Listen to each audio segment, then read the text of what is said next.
Dedicated estafa. Yes, syndicated kasi sa talaga, malaking sir. grupo sila, marami So, sila. base sa investigasyon nga ng NBI, hindi natin pwedeng dito gawang kaagad natin Yes. yan ng, Opo. ng desisyon. Magandang hapon po, Sir Eric. Meron po tayo ngayon dito na dumulog sa atin dito po sa Wanted sa radyo, sa programa po, nagrereklamo po sila na lumalabas po parang real estate scam po. Ngayon, Opo, Tony. Ngayon, yung nakausap na po namin yung nirereklamo niya at nakikiusap din po yung nirereklamo nila na kung pwede, sa korte na lang daw sila mag-usap. Ngayon, minarapat po namin na siyempre bago ito, wala po silang kakayanan, pumunta po sila sa tanggapan ninyo para mag-file po ng complaint at maimbestigahan po ito. Ano po?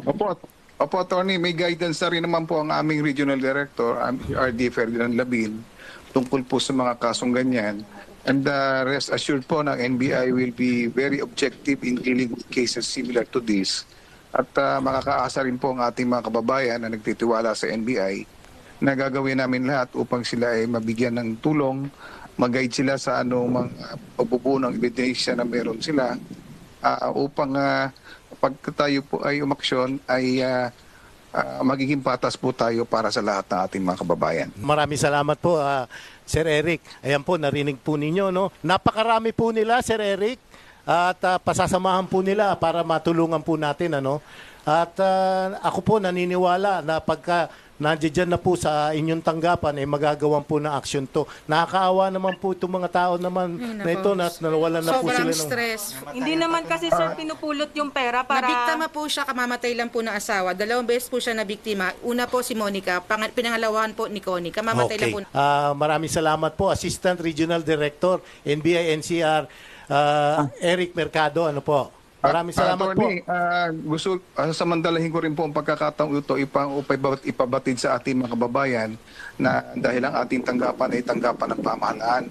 Handa din lang po nila ay mga dokumento na meron sila at ang ating pong paglilingkod ay para sa bayan. Libre po ang paglilingkod natin para sa kanila. Opo.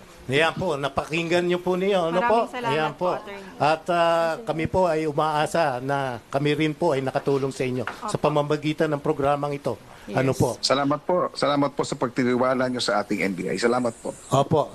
Maraming salamat din po, Assistant Regional Director. Sasamahan nga po kayo ng reporter namin Sige po. na makapagpunta po sa NBI para doon po tayo magsisimula. At Yes. Okay po.